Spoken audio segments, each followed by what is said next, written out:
toca hablar ahora de la teología de la gracia. Hay que decir que es un tema gigantesco y voy a procurar decir algunas ideas más importantes sin extenderme demasiado, porque he sabido que cuando se intenta decir todo se aburre, ¿eh? La mejor manera de aburrir es decirlo todo. Bueno, gracia es una palabra muy importante del vocabulario cristiano y además tiene un sentido cristiano muy pronto. Ya cuando tomamos el Nuevo Testamento se puede decir que en San Pablo la palabra ha adquirido un significado cristiano, un significado propio. Ya los cristianos, y por supuesto también, por ejemplo, en los Hechos de los Apóstoles, hablan de la gracia, quizá no en el sentido exacto que nosotros hablamos, pero sí en un sentido muy parecido, un poco más amplio, hablan de la gracia como algo cristiano, los dones que el Señor nos ha dado. Tienen conciencia de que el Señor nos ha dado extraordinarios beneficios y que se vive en un tiempo de gracia, en un tiempo de misericordia de Dios.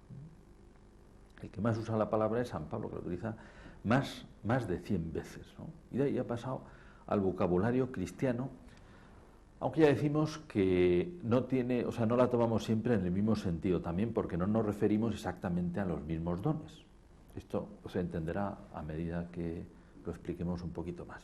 En general se puede decir que por la gracia de Dios, designamos todos los dones de la salvación, todos los dones gratuitos que Dios nos ha dado. Gracia y gratuidad vienen a significar lo mismo.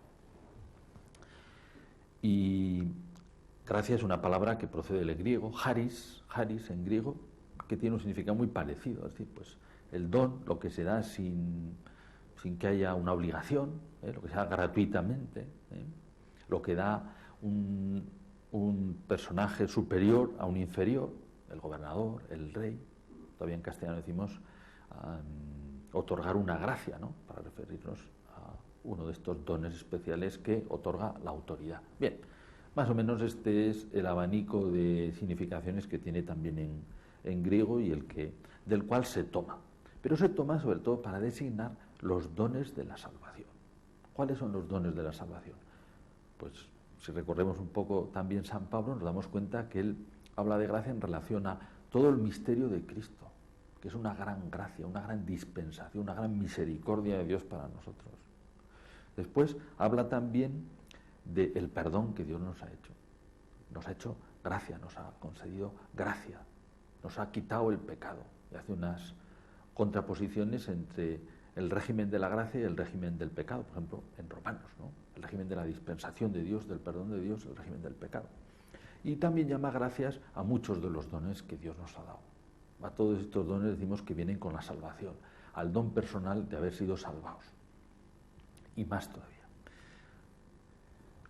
Esto da origen, diríamos, cierta amplitud del término, a que se utilice de manera distinta la palabra gracia en la tradición protestante, en la tradición oriental, de la teología oriental, de la piedad oriental también, y en la tradición occidental, latina, en la tradición católica. Católica, digamos, se puede distinguir la tradición protestante, la tradición ortodoxa, sobre todo, y la tradición católica. Para los protestantes, gracia se fijan solo en un aspecto, gracia es el perdón de Dios. Vemos que aparece en San Pablo, ciertamente.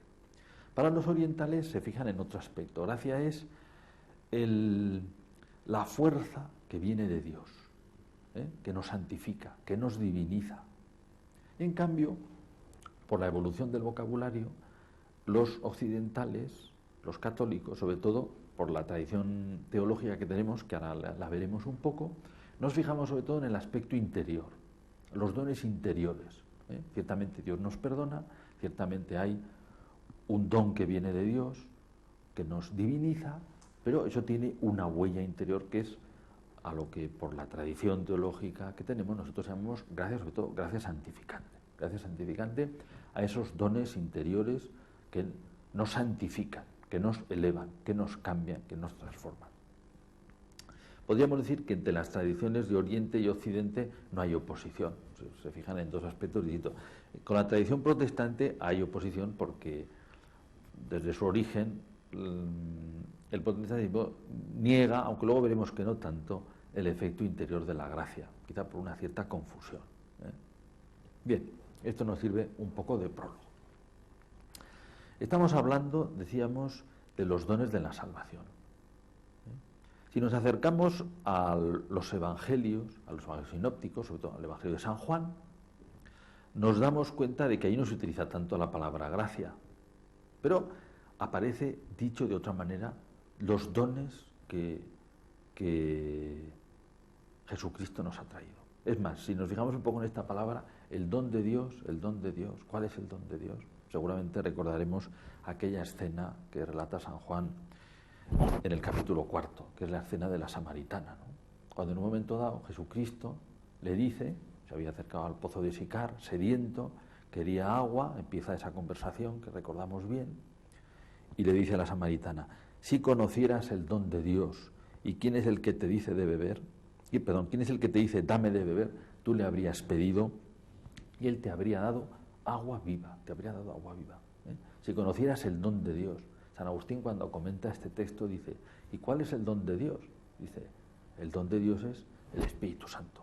Y efectivamente, esto está justificado, ¿eh? Esta imagen que San Juan emplea, las aguas de la vida, son efectivamente, representan el Espíritu Santo. Basta recordar, un poco más adelante en el propio Evangelio de San Juan, aquella escena también que es preciosa de la fiesta de los tabernáculos, cuando el Señor acude al templo y dice: el último día de la fiesta, el más solemne, Jesús, puesto en pie, gritó, y recuerda el mismo texto: si alguno tiene sed, venga a mí y beba, el que crea en mí, como dice la Escritura, de su seno correrán ríos de agua viva. Y comenta San Juan: esto lo decía refiriéndose al Espíritu que iban a recibir los que creyeran en él. Y dice: porque aún no había Espíritu, pues todavía Jesús no había sido glorificado. Todavía no se había dado el Espíritu porque Cristo no había sido glorificado. Ciertamente Cristo tenía la plenitud del Espíritu Santo desde siempre, pero además desde su origen, desde la encarnación por obra del Espíritu Santo, desde su bautismo, que es el inicio de la vida pública, que es una unción con el Espíritu Santo, y por supuesto en la resurrección. Pero a partir de la resurrección es cuando el Espíritu Santo se da como un don a todos los cristianos, ¿eh? Cuando Jesucristo resucita, nos dice también San Pablo, se presenta a sus discípulos y les sopla sobre ellos y dice: recibid el Espíritu Santo. Y esa recepción, esa difusión que hace Jesucristo del Espíritu Santo que lleva en él, se hace plena en Pentecostés, cuando se funda la Iglesia. Cristo da su Espíritu a la Iglesia. Y desde ese momento la Iglesia no es simplemente un conjunto de seguidores de Jesús, diríamos, pues de personas que quieren mantener su memoria, como si fuera pues la memoria de otro hombre famoso, ¿no? Tantos hay, personas que se dedican amigos de este autor o de este otro, o de este cantante. Bien, aquí no. Aquí, además de ser seguidores, además de haber compartido con él unos años de su vida, han recibido de Jesucristo el Espíritu Santo, que así les identifica con él. Y entonces, desde entonces, la Iglesia es aquel grupo de seguidores que se va extendiendo y el Espíritu Santo que se va transmitiendo. Y por eso la Iglesia permanece como una unidad, con una parte visible, con una parte invisible, que es el Espíritu Santo, que se le llama a veces alma de la Iglesia, ¿no? En aquella preciosa encíclica de Pío XII, Mystici Corporis, ¿no? Está preciosamente expresado esto. Bien, lo recibe de cada cristiano, lo recibe la Iglesia en su conjunto. Entonces, para cada cristiano, el Espíritu Santo es el don que Dios le ha hecho. Una vez que Dios nos perdona, nos da el Espíritu Santo que nos santifica. Esta es la realidad de fondo del misterio de la gracia. El Espíritu Santo que recibe cada cristiano y que le santifica, que le identifica con Cristo, primero, que le une a la Iglesia, que es el cuerpo de Cristo, que le da un principio de una vida nueva. Por eso recordaremos que en el credo, cuando se habla de Espíritu Santo, dice: Señor y dador de vida, Espíritu que da vida. ¿Qué vida da? La vida de Jesucristo, que permite identificarse con él, ¿eh? Entonces, este es, bueno, y además es una prenda de resurrección. Resucitaremos porque tenemos el Espíritu Santo, a semejanza de Jesucristo, en el cual tenemos el modelo en el cual se ha realizado la primicia. Bueno, y todavía no lo he dicho, pero estaba en cierta manera implícito, recibir el Espíritu Santo nos permite llamar a Dios Padre. Lo expresa San Pablo de una manera tan bonita, ¿no? Ese Espíritu que hemos recibido, que clama en nosotros, Abba Padre. Abba, que recuerda justamente cómo le llamaba a Jesucristo, a su Padre, Abba, esa palabra tan sorprendente. Pues nosotros, por haber recibido el Espíritu de Cristo, también tenemos derecho a llamar a Dios Padre, porque, como dice San Juan, pues lo somos hijos de Dios, lo somos, la primera carta lo dice. Bueno, pues este es, digamos, el misterio central a donde tenemos que recurrir siempre que hablamos de la gracia, es el punto de partida, Hemos recibido el Espíritu Santo, que supone el perdón de Dios, que supone un principio de vida nueva, una transformación interior. Y es un don de Dios. Esta es la gracia de Dios, por eso a veces se le llama al Espíritu Santo la gracia increada. La gracia increada para distinguirla de otros dones que se nos dan con el Espíritu Santo. De otros dones interiores, de toda esa transformación interior que el Espíritu realiza, que se le llamará, esta expresión no les gusta a los ortodoxos, pero en fin, se puede entender, gracia creada. No en el sentido de que la divinización sea algo creado, que es donde ven ellos un poco el fallo de la expresión, sino, tal y como lo entendemos los católicos, gracia creada quiere decir que primero no teníamos y después hemos recibido un don nuevo, en ese sentido es creado, no en el sentido de que el inicio, el origen de la gracia que viene de Dios, pues sea creado, no, porque es Dios mismo al final. La divinización no puede ser creada, es evidente, ¿no? Pero el efecto de la divinización, en cuanto es temporal, en cuanto se realiza en el tiempo, sí. Bien, lo dejemos aparte este aspecto y volvamos al núcleo central. Decimos, hemos recibido la unción con el Espíritu Santo. Este tema lo desarrolló ampliamente la teología patrística, fijándose en cómo el Espíritu Santo nos diviniza. Y trató este tema en términos, vamos a decir, de una teología simbólica, utilizando muchas metáforas. Hablando, por ejemplo, de la iluminación interior, lo mismo que el pecado supone un oscurecimiento que nos dificulta la unión con Dios, al recibir el Espíritu Santo somos iluminados. Al recibir la gracia somos iluminados, somos deificados.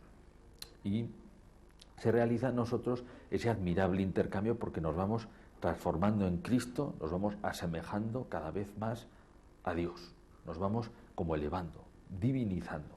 Bueno, esta idea que tiene muchísimas expresiones, después quedó en la teología ortodoxa y cobró un giro, que es el que después la fijará y que digamos que da lugar a esa diferencia de la que hemos hablado al principio, que es que Gregorio Palamas, cuando piensa en la gracia, lo mismo que cuando piensa en la creación, dice, bueno, si somos realmente divinizados es que hay algo que nos viene de Dios. Entonces, él utiliza una imagen que es, en definitiva, diríamos la del rayo. Hay un rayo que viene de Dios, algo que viene de la divinidad misma y que nos alcanza a nuestra alma. Y por eso recibimos como una cierta participación de Dios, una divinización. Dice, son como unas energías divinas. Bien, él se lo representa así. Esto a veces históricamente ha causado alguna dificultad al intentar incluir dentro de la teología trinitaria el cómo son estas energías divinas, que por otra parte Gregorio Palamas y la tradición ortodoxa le da mucha importancia, pero me parece que lo sustancial aquí es tener presente que se trata de una imagen, ¿no? Imagen de la participación divina, la divinización. Él lo ve como, lo interpreta o lo figura como un rayo que viene de Dios, un cierto rayo que viene de Dios. Todas las expresiones que tratan de esto siempre son naturalmente limitadas, y en cambio nosotros cuando hablamos de participación, como lo veremos, lo interpretamos un poco de otra manera. Lo que en Dios se da en plenitud, en nosotros, en nuestra alma, se causa como en diversos grados. Utilizamos otra expresión para hablar de la participación. Bien, entonces tenemos esa idea fundamental que decimos, en definitiva, la gracia, los dones de Dios del Nuevo Testamento, los dones de la salvación, son sobre todo el don central, es el Espíritu Santo, que hemos recibido.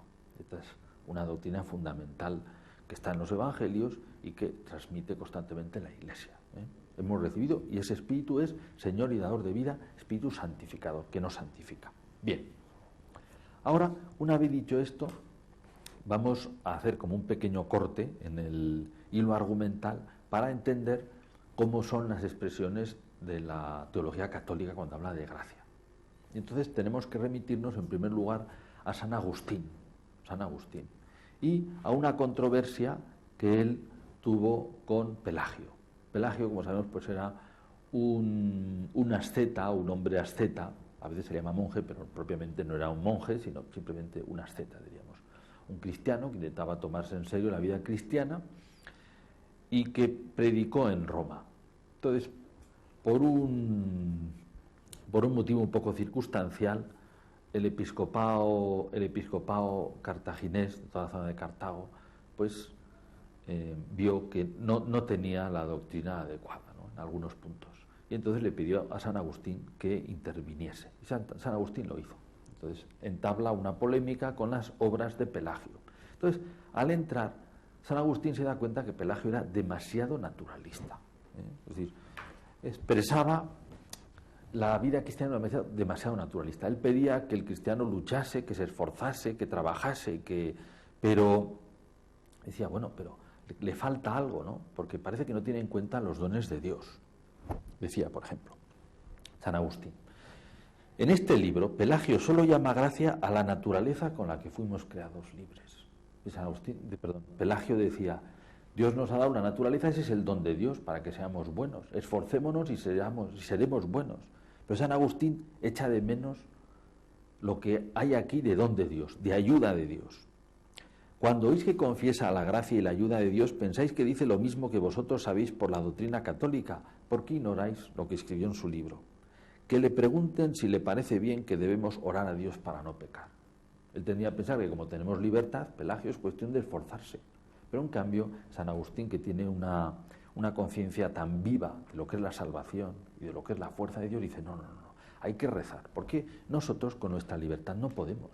Necesitamos que Dios nos ayude, necesitamos que Dios rectifique nuestra voluntad. San Agustín expresa esto de una manera preciosa, porque piensa que necesitamos dones de Dios que nos ayudan a querer bien.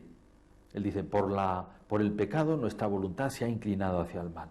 Necesitamos algo que nos devuelva el amor por los bienes superiores, por los bienes eternos, por Dios. Y eso es, en definitiva, la caridad. Necesitamos una ayuda interior. Por así decir, San Agustín piensa sobre todo en cómo es la psicología humana herida por el pecado y en cierta manera incapaz de bien, no de cualquier bien, pero sí desde luego de dirigirse a Dios como tiene que dirigirse. Entonces, él ve que hace falta una ayuda de Dios.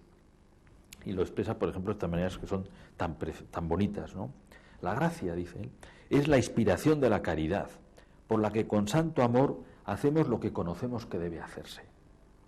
¿Quién sino el mismo Dios da a los hombres el amor de Dios y del prójimo? Nosotros sabemos que la voluntad humana es ayudada por Dios para obrar el bien, de tal manera que además de que el hombre fue creado por el libre arbitrio de su voluntad, con el libre arbitrio de su voluntad fue creado libre, y además de la doctrina con la que se le enseña, la ilustración que nos dan los mandamientos, recibe el Espíritu Santo, que en su espíritu causa un gusto y un amor de aquel sumo e incomparable bien que es Dios. Gracias a este gusto, gracias a esta delectatio, este amor por las cosas divinas, la voluntad se rectifica.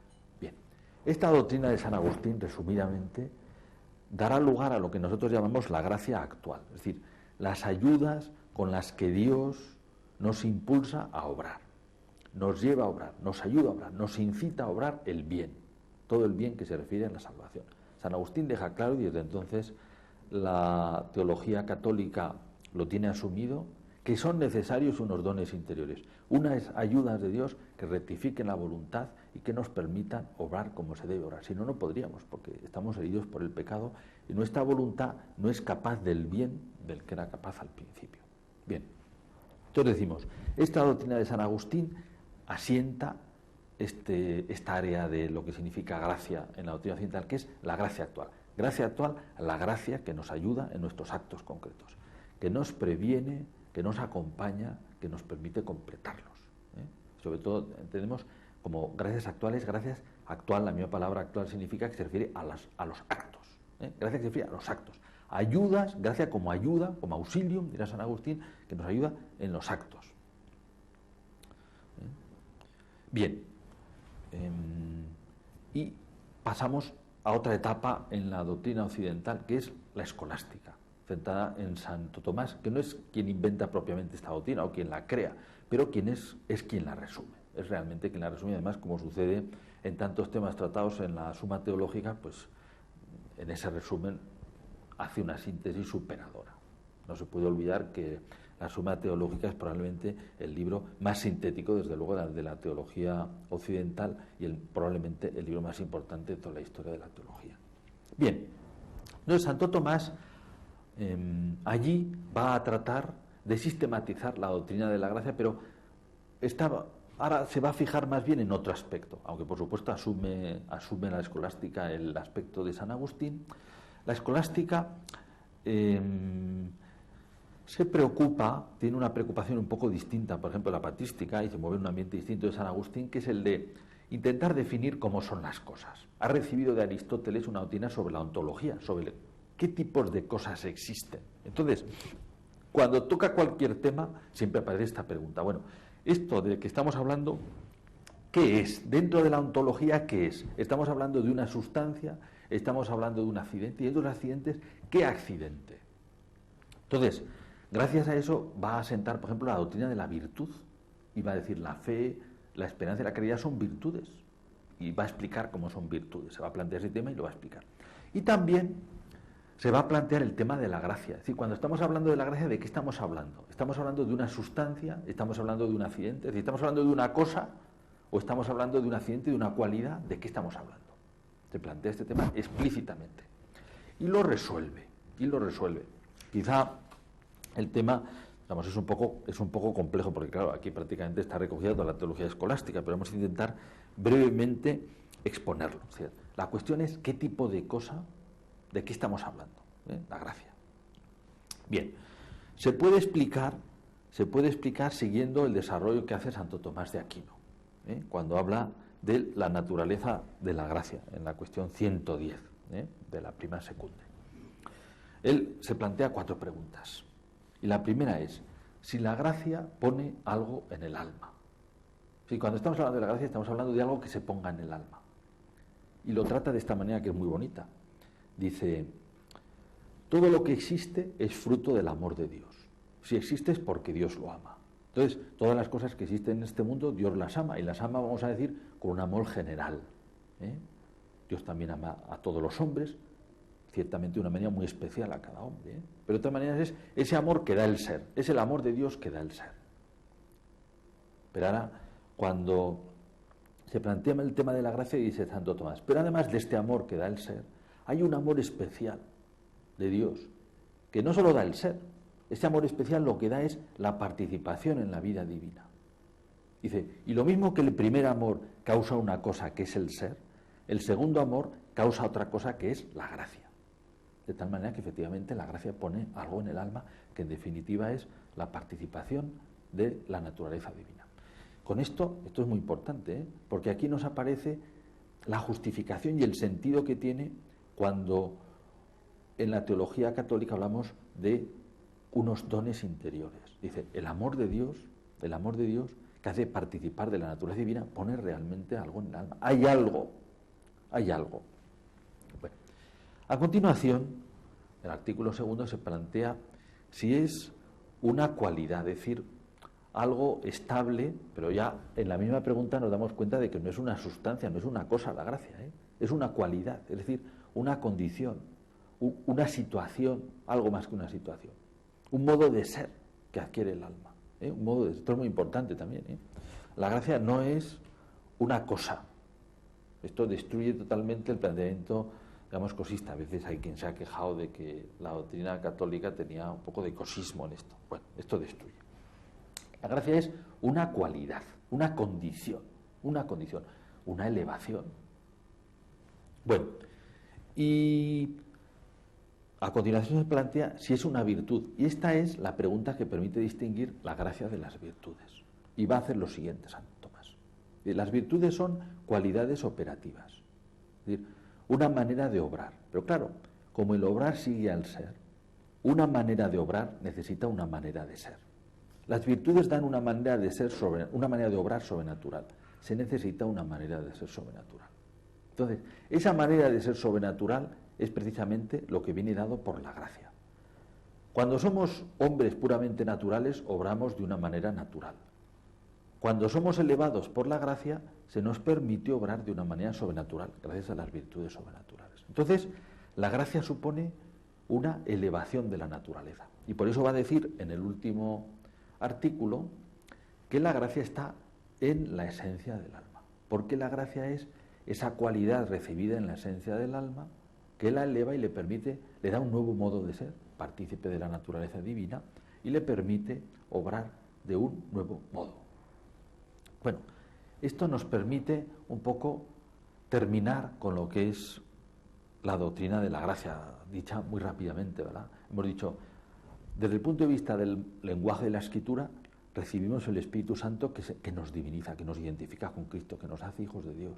Y cuando tratamos este tema a la manera escolástica, buscando la precisión en las cosas, nos encontramos con que es la presencia del Espíritu Santo naturalmente causa una condición, una manera de ser en el hombre, que es una nueva manera de ser, una elevación, que es esa divinización, aquí conectamos perfectamente con la teología oriental, que es, en definitiva, la gracia santificante. Entonces tenemos la inhabitación del Espíritu Santo, y la inhabitación del Espíritu Santo produce una huella interior que es la gracia santificante, una condición del hombre, una elevación, una nueva manera de ser que nos permite una nueva manera de obrar. Cuando en la tradición católica, en la teología católica, hablamos de gracia, solemos distinguir, por tanto, aparte de esta gracia, decimos, increada, que es el mismo Espíritu Santo, que es el don de Dios, el don principal de Dios, es decir, esas huellas que dejan el alma. La gracia santificante como elevación general, y luego cada uno de los dones que Dios nos da, que son muchos, pero en particular, como hemos dicho antes, siguiendo a San Agustín, llamamos gracia actual a cada uno de esos impulsos para los actos concretos. Hay muchas más cosas y claro, lo que Dios hace en nosotros, la teología de la gracia es una cosa mucho más amplia, los dones del Espíritu Santo, los carismas, tantas cosas que Dios nos da. Pero en definitiva, decimos, aquí hemos puesto un poco brevemente lo que es la síntesis de la doctrina de la gracia.